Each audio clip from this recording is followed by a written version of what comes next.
આપણી સાથે ભોપા દાદા છે. ભોપાભાઈને શું તકલીફ હતી પૂછીએ અને કેમ આપણી ટ્રીટમેન્ટનો અનુભવ રહ્યો અને કેમ રહ્યું, બરાબર?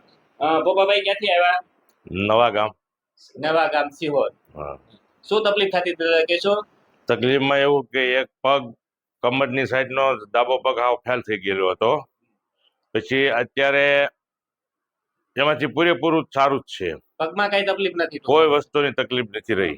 દાદા આમાં ભોપાભાઈ આપણને તકલીફ થતી તો આમ રૂટીન આપણને જીવનમાં શું તકલીફ આવતી? ચાલવામાં, ઊભું રહેવામાં શું તકલીફ થતી? અરે સાહેબ, આ તમારા દાદરા છે ને, એ દાદરા સરતા સરતા મને એવું લાગ્યું કે જીવ વયો જશે એવું મારું વાતાવરણ હતું પહેલા દિવસે આવ્યો ત્યારે. પણ એમાંથી અત્યારે તો હું દોડીને દાદરો ચડી જાઉં, દોડીને દાદરો ઉતરી જાઉં એવું વાતાવરણ થઈ ગયું. સારું છે. અને પહેલી વખત તમે આવ્યા હતા લગભગ મારા ખ્યાલથી તમે બેસી નહોતા શકતા. અરે બાદ તમારો બાકડો રહ્યો ને, એ બાકડામાં 10 મિનિટ બાદ પછી વારો આવ્યો હતો. 10 મિનિટ સુધી હું સૂઈ રહ્યો હતો. બેસાતું નહોતું. નહીં બેસાતું નહોતું. બેસવામાં તકલીફ હતી, હાલવામાં તકલીફ હતી અને ઊભું રહેવામાં તકલીફ હતી. એવું હતું ને, આ ત્રણેય વસ્તુમાં તકલીફ હતી. તમે પહેલી વખત આવ્યા ત્યારે તમે બાકડા ઉપર એમની તપાસ કરી તોય તમે સીધા બેસી નહોતા શક્યા. 3 મીટર હું હાલી નહોતો શકતો. ખાલી 3 મીટર. 3 મીટરે હાલવાની તકલીફ થતી. અને દાદા મને બતાવ્યું એ પહેલા કેટલા ટાઈમથી આ તકલીફ થતી હતી? એની પહેલા તો સાહેબ મેં બહુ દવા લીધી, પણ મને દવાથી કોઈ રાહત જ ન થઈ. રાહત જે કઈ ગણો એ તમે ભગવાન તમારાથી રાહત થઈ. ભગવાન તારું તો ભગવાન જ કરે, આપણે એને બધા સાકાર કહેવાય દાદા. અને આમ પછી કોઈ જગ્યાએ તમને ઓપરેશન નું કેવું કીધું હતું? હા, મને 3 જગ્યાએ કીધું ઓપરેશન કરવું પડશે. હા, મારું હેમોરેન કરાવ્યું આખું. ત્યારે એને એ ડોક્ટરે એવો જવાબ આપ્યો હતો કે ઓપરેશન કરાવ્યો કે તમારો કોઈ ઈલાજ જ નથી. ઓપરેશન કરવું પડશે. હા, કરવું જ પડશે. ઓપરેશન વગર સારું થાય? સારું થશે નહીં. તો મારા બાપલે એવું કીધું કે ઓપરેશન કરવું નથી, ખર્ચો ભલે રૂપિયા ગમે એટલા થાય, એમને મારા પપ્પાને સારું કરવું છે એવો મારા બાપલે એવો મને જવાબ આપેલો અને ડોક્ટરને એવો જવાબ આપેલો. પછી અમે વાયા પૂછતા પછી તમારું એડ્રેસ અમને મળ્યું એટલે અમે સીધા અહીંયા આવ્યા એટલે પહેલા દિવસે મને થોડીક રાહત થઈ, બીજા દિવસે એથી થોડીક, પણ પછી આજ 1.5 મહિને જેવું થયું. અત્યારે તો મને એકદમ રેડી જ છે એમ. હવે રેડી? અત્યારે હું કદાચ 10 કિલોમીટર હાલી જાવ તો ધીરે ધીરે હાલી જાવ એવું વાતાવરણ થઈ ગયું છે. ઘણું સારું છે. હવે આપણે ઓપરેશન વગર સારું કરી દીધું, સમજો? આપણને તકલીફ શું હતી જો ગોપાભાઈ?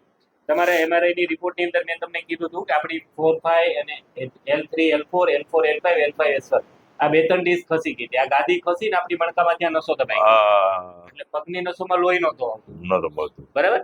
હવે આપણે શું કર્યું છે એને ખબર? આ ગાદીઓ સેટ કરી પાછી. એ ગાદીઓ ખસી હતી, આપણી ટ્રીટમેન્ટ થઈને ગાદીઓને સેટ કરી, આ નસો છૂટી પાડી. આ નસો છૂટી પડી, એમાં લોહી ચાલુ થઈ ગયું, એટલે તમને ટૂંકમાં ફાયદો થઈ ગયો. આપણે એનું સેટિંગ કર્યું. અને બાબાભાઈ આજે લગભગ આપણે 1 2 3 4 5 6 7 વખત તમે આવ્યા, સમજો ને? 7 સેટિંગમાં હવે કેટલું સારું કહી શકો? 7 ઓલામાં મને એકદમ પૂરેપૂરું સારું જ ગણાય છે અત્યારે. તકલીફ નથી? નહીં, 100% પૂરેપૂરું મને સારું જ ગણાય છે. કોઈ તકલીફ નથી? નહીં, કોઈ તકલીફ નથી. પણ ઓપરેશન જો કર્યું હોત તો મારી આખી જિંદગી બગડી જવાની હતી. નહીં તો ભગવાનની હાથની વસ્તુ. આ તો મારી જિંદગી બચી ગઈ એ તમે ભગવાન એના હિસાબે. પહેલા દિવસે જયારે હું આવ્યો ને, પહેલા દિવસે આવ્યો પછી પાછો ગયો, પાછો ઘરે ગયો, એટલે બીજા દિવસે થોડુંક દુઃખ આવ્યું. ત્રીજા દિવસે મને એમ લાગ્યું કે એકદમ સારું જ છે. પછી અત્યાર સુધીમાં થોડું ધીરે ધીરે સારું થતું ગયું. અત્યારે હાવ રેડી છે, બરાબર. અને ભોપાભાઈ કેવી લાગી તમને મારી સારવાર? અરે એ તો વાત જ પૂછોમાં સાહેબ. સારી લાગી ને? પહેલા સ્ટાર્ટિંગમાં જયારે હું આવ્યો ને ત્યારે મને આ ભાઈ ફોટો જે કાઢ્યો ને એ ફોટા જોઈને હું બીતો હતો સાહેબ. કે શું કરશે? મેં કીધું આ ઉંમરે એટલે બધા ઘુમડે તો ન ખમી કે એવું વાતાવરણ હતું. પણ હું આવી ગયો અહીંયા પછી તો મને એમ થયું કે આ તો બહુ સારું છે. પહેલા તમને એવું લાગતું હતું કે બીક લાગતી હતી? એવું કઈ છે નહીં, ખાસ તમે પોતે અનુભવ્યું છે, બરાબર. ગોપાભાઈ આ વિડીયો યુટ્યુબ ઉપર મૂકીએ? મૂકો તમતર, વાંધો નહીં. તમારી જે તકલીફ વાળા વ્યક્તિ જોવે તો ખ્યાલ એવી તકલીફ હતી, ઓપરેશન જેવી સ્થિતિ હતી, આપણે વગર ઓપરેશન ને આપણે સેટિંગ થી આપણે સારું કરી દીધું, બરાબર. જય ભગવાન, જય ભોળાનાથ. તમે હારા થઈ ગયા એનો આનંદ છે અમને. બસ બરાબર ને? બસ.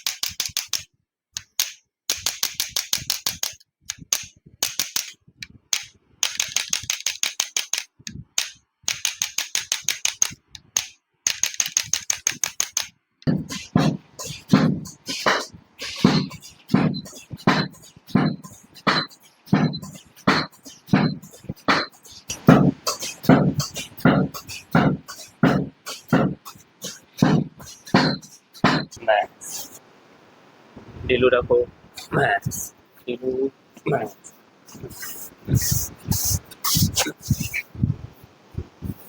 સાચું. બસ બસ બસ બસ બસ હાલો રાખો.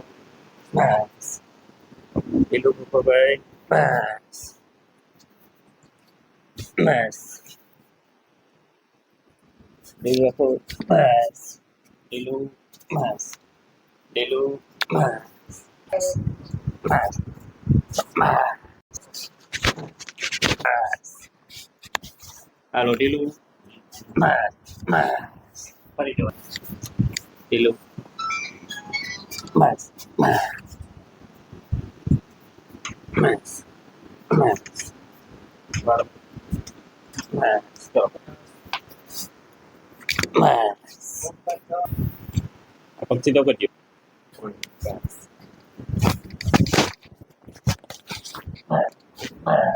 ખોટા. બસ ચાલો હવે પડખું ફરીને બેઠા થઈ જાઓ. ચાલો તો જો. બસ હા હમ. બસ